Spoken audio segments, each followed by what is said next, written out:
what just leaked isn't a rumor. It's a full-blown ambush on everything we thought we knew about the 2026 NASCAR season. And I don't mean just a few surprise signings or the usual silly season chaos. I'm talking a total meltdown of the system. Drivers being replaced even after winning.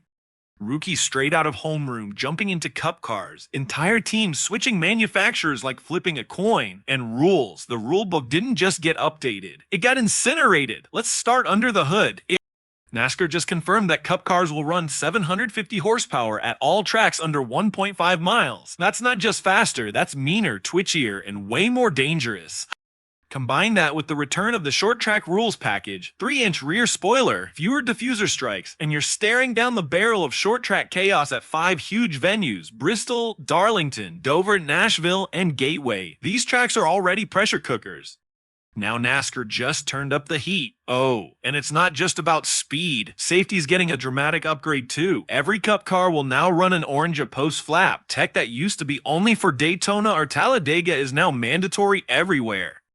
NASCAR isn't just trying to break speed limits, they're trying to keep people from lifting off the ground. But the biggest shockwave is age, or rather the lack of it. In 2026, you can be 17 and run most O'Reilly Auto Parts Series races. In the Truck Series, try 1616.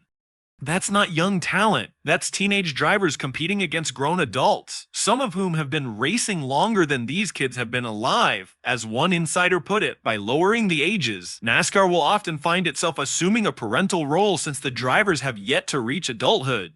Some of these kids won't even be able to vote, but they'll be racing for championships. And while the floodgates open for youth, veteran cup drivers just got a golden ticket. Those with more than 3 full seasons can now run 10 races in O'Reilly and 8 in trucks. Sounds great, right?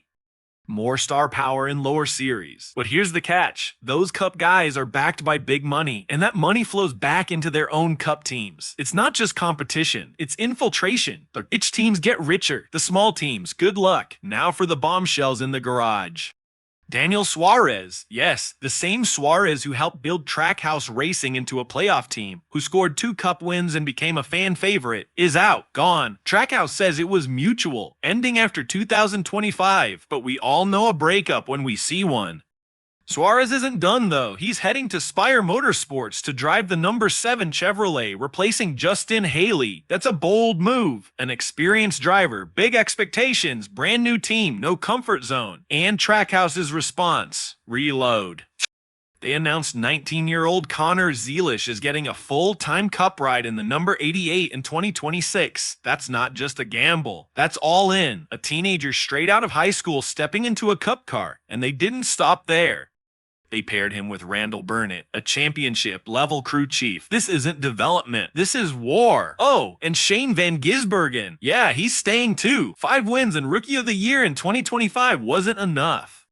He's back in the 97 and he's hungry for more. Trackhouse isn't falling apart, they're doubling down. But over at Haas Factory Team, remember how they ran Fords in 2025? That's over.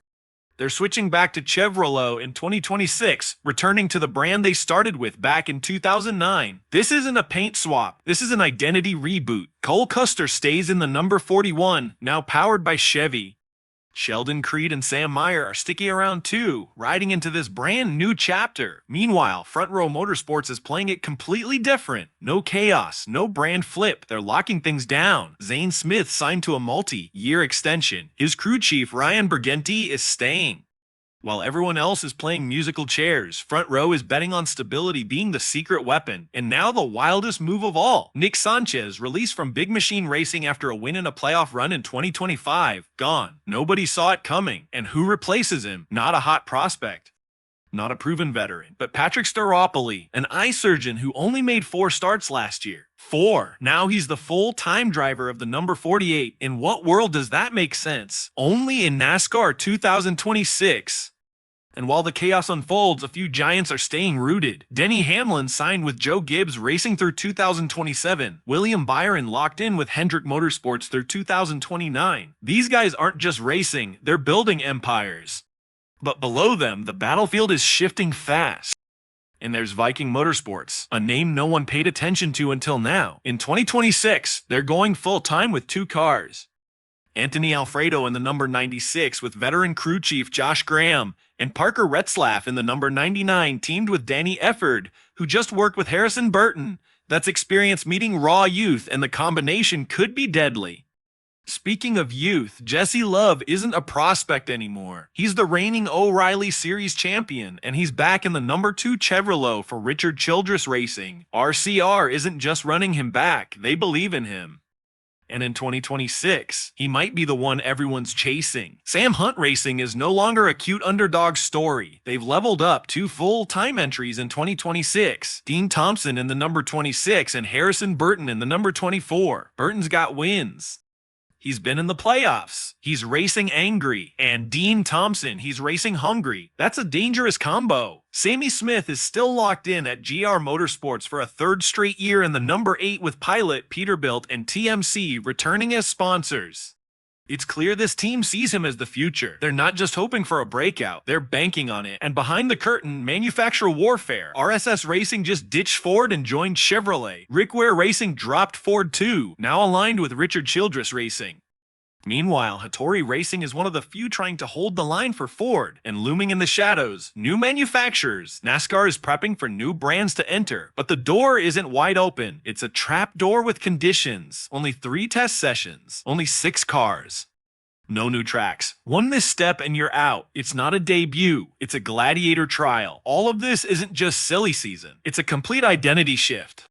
The sport is walking a tightrope between horsepower and headspace, between youth and legacy, between opening doors for the next generation and slamming them shut on the last one. So what does it all mean? It means no one is safe. Not the veterans, not the rookies, not even the brands.